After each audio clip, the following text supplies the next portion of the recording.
Dan sementara itu, program bantuan langsung tunai bahan bakar minyak mulai dicairkan oleh warga melalui kantor pos. Warga pun bersyukur atas bantuan tersebut di tengah kenaikan harga BBM saat ini.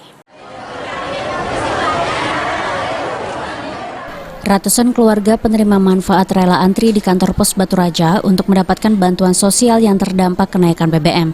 Petugas pun terlihat kewalahan melakukan pengamanan di tengah keramaian penerima bantuan yang sudah antri sejak pagi hari.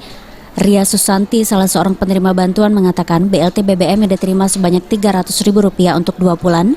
Selain BLT BBM, ia juga menerima bantuan pangan non-tunai Rp200.000.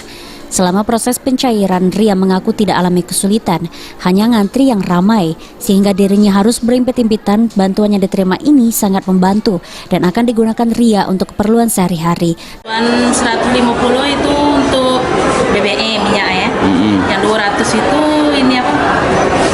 Sembako. Sembako ya? Yang 150 itu dapat 2 kali ya, jadi 300. Yang sembako itu 200. Kalau BPNT itu emang rutin dapatnya itu ya? Kalau BLT ini? Bukan BPNT yang sembako? Yang sembako ya tiap bulan beras biasanya. Ya harapannya BBM ini nak diturunkan lah. Apa susah kalau masih naik BBM-nya. Ya, kalau pajak naik kan bantuannya BBM-nya. Oh, ya, oke. Kalau ada pajak ya turunkan minyak harga BBM-nya.